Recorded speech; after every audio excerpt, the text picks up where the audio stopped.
I think for now, if you guys are beginner designers and you still like just learning design, I think it's a better step to just go to mobin.com or mobin.com, sorry. Okay, so basically, for example, here's Revolt. I don't know what fluid that would be. But if you just download, actually, you can just take maybe a screenshot from your own phone applications as well. You can just upload it to Figma. Okay, so basically what I would do, I would try to recreate it as much as possible, like basically doing exactly what I can see here. And at the moment, I wouldn't really care about if I'm doing the layers really well, if the icons exactly what I can see here, but just focusing on like sort of creating exactly what I can see here. And doing it enough times, you're going to have like sort of like a sense of feeling of like how design works just in general, and keep doing that for like quite a good amount of time until you are not sort of understand like how design works, because like without the proper design knowledge, no one really is going to hire you guys. So that's why it's important that your design skills are in place, and you can sort of like see the process here. I'm not really worried about now for like, am I exactly like pixel perfect or not? You just try to recreate it as much as possible. And basically this way you are already like lifting out the pressure of like, first of all, what to work on. You are already like designing what like high-end, really professional designers has been made. And this way you can practice really easily. I think that's already a good start.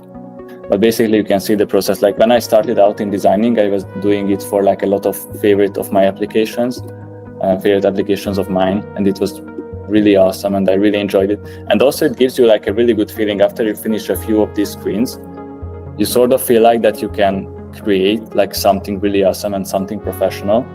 And this also going to give you more sort of confidence in terms of like your design skills, because now you don't have any sort of feedback, like whenever you are working on something, you just don't know what you are working on is good or not, right?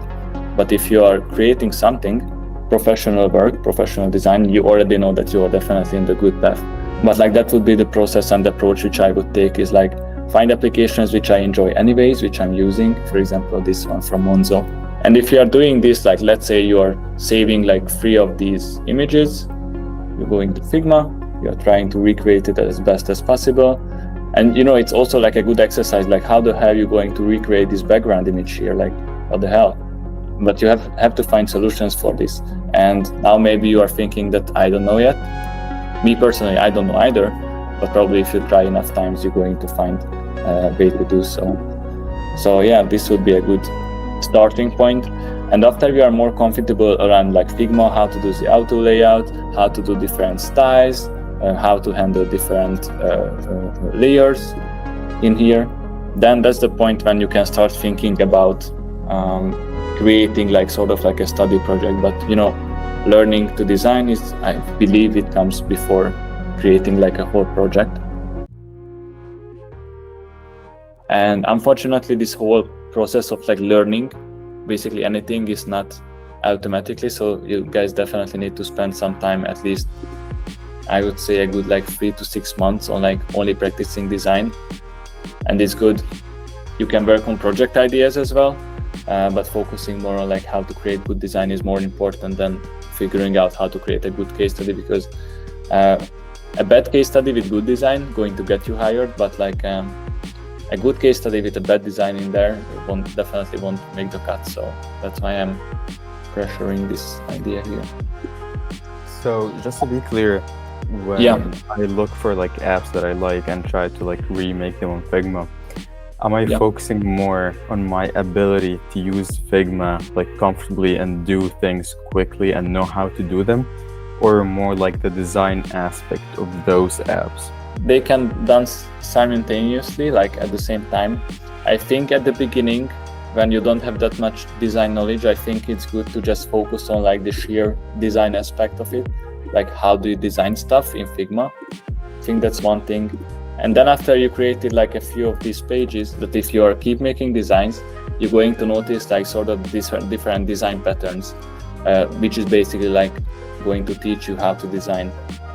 Like for example, you're going to notice that whenever you're going to make like one button with an icon in there, the icon never going to be like much bigger than these ones, and it's going to be same all across like hopefully any applications you're going to.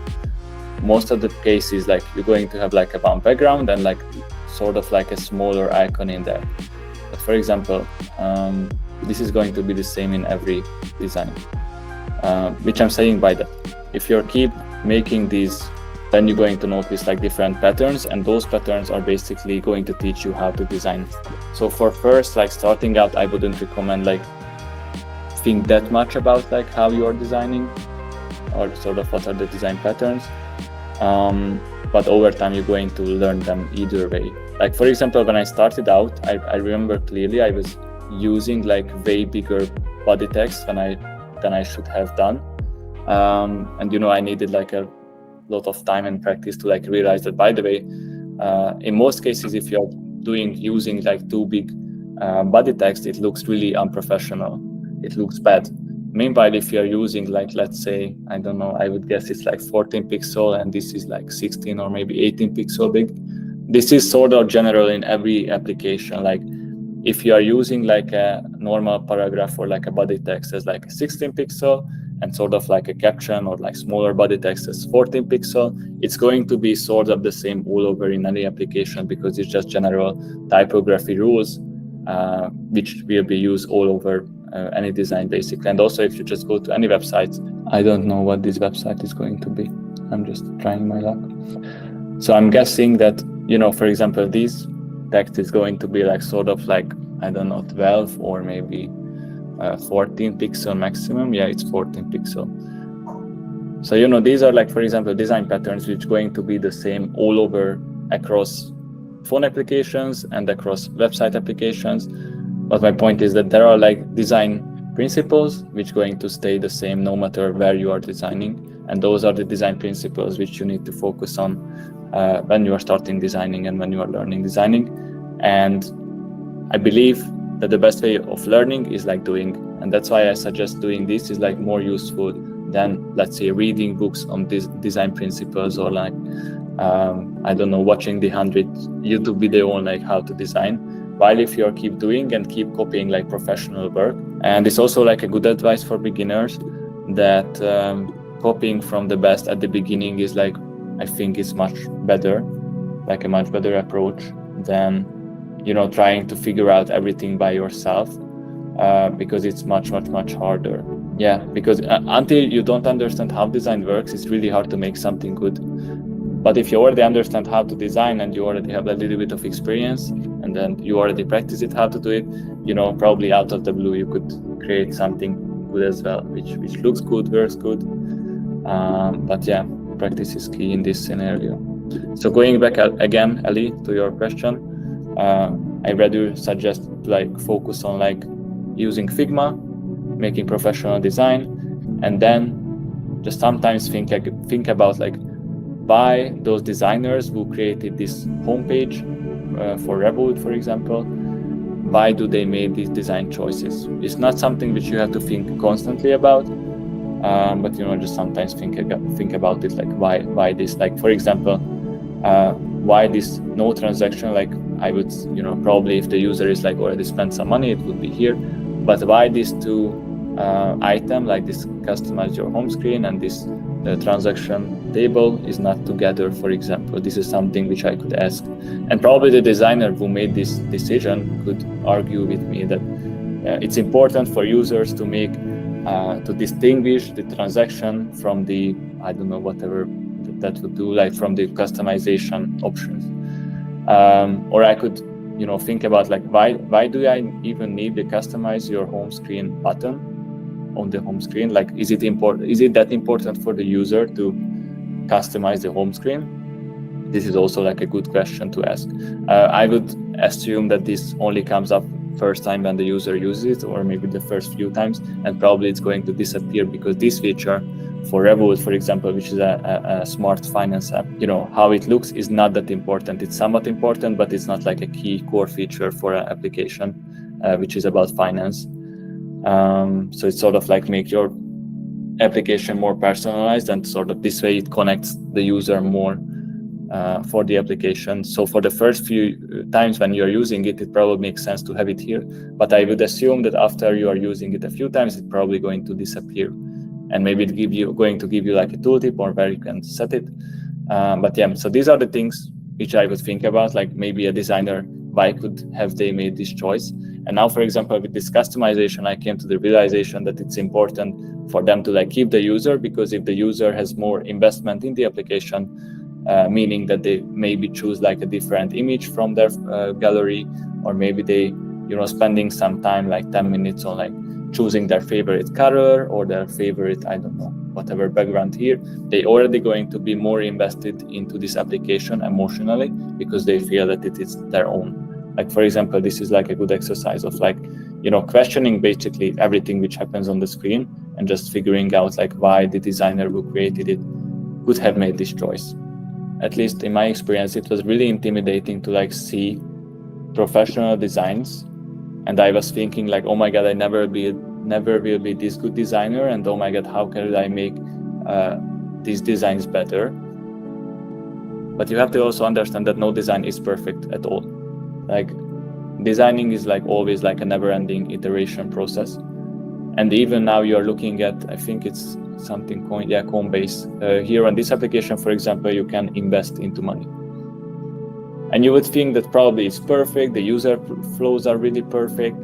But if you spend a little bit more time on like thinking about why they could have put, I don't know, these buttons on the top instead of on the bottom. So these are the things which, when you are designing, you're probably also going to ask yourself like, why the hell are these buttons on the top? When, for example, buy, send, receive, and add cash, these sound quite important to me. These sound like quite important actions to me. And if these actions are important, why aren't they on the bottom part of the screen? And maybe you're going to realize that why they made these decisions, but maybe you're going to realize that maybe there is like an even better decision. And in most cases, it's going to turn out because the users have like specific needs and specific use cases, and that's why they made certain decisions. But these are things which I think like unintentionally you're going to think about whenever you are designing. Like even this, it's possible to make it in Figma. Like literally you can just copy it and design things. And sometimes you're definitely going to be in situations when you have to create some graphical items, like literally piece by piece. And it's not like a optimal situation, because like at least me personally, I don't really like to do this, like creating like graphical stuff personally. But there are definitely situations when we designers are expected to do these kind of things. And in this way, you can literally like recreate almost anything in Figma. I've actually always thought that graphics like this would have been created on a different program than like imported here and just used like in the design. Well, normally it would, but as I said, like in normal situations, hopefully we are not going to be the one who have to create something like this. But I'm just saying sometimes you have to. Well, sometimes you have to create it, that's one thing. But the other thing is that it's good if you have the ability of like creating something like this. Obviously you can see it's like perfect, but you would see how it would work out eventually. You have to have the ability, because depends on where you're going to work in the future, but probably at some point you have to create some designs like this. And like better designers who actually can design, like actually have like more graphic design understanding, they're probably going to use like Adobe Effects or After Effects or Illustrator most likely, or Photoshop or whatever. In a lot of cases, you can actually just use an icon or like find an SVG online. That's also like a viable way. But in a lot of cases, not that much cases, but some cases, you're going to need to create this. And it's really good if you can, you just know, you're confident that no matter what situation is coming to you, you can manage it. It already gives you like a sense of confidence whenever you're talking about your design capabilities, that you know, if you wouldn't find it online, or you wouldn't find an SVG, you can still just, you know, recreate it. And as you can see, it's not taking that long. I mean, obviously you can do much better than I do here. I think it's kind of funny now. But yeah, my point is that as designers, we're going to be challenged in a lot of scenarios, a lot of situations. And, you know, just even like during an interview, if you can present, like, for example, someone would have told me, like, literally this could happen during an interview situation, that somebody going to ask you this, like, how would you recreate this graphical element? They just want to test your skills for some reason, because maybe you're going to apply for like a more like a UI role rather than like a UX/UI role. And in UI, it's more important to like be able to like do this kind of things. And, you know, maybe you have to do something like this on the spot, literally, like I'm doing right now. And, you know, like probably just showing that I managed to create like this already. This like already like a good sort of like sampling of like what I could do if I would have more time and energy and resources. And in these scenarios, like for example, if I haven't done something like this previously in my design career, like I did just now, you know, I would be really nervous and anxious at the moment that I cannot show it for you guys. But if you have this understanding, like for example, this one, like recreating, like for example, this table, recreating this coin is like pretty easy. Because like, for example, if you wanna recreate this page, I'm really sure you won't find exactly these icons. But these icons are, for example, quite easy to recreate. But you're probably going to have to use sort of like a tactic or like a way, which I did here with the oval itself.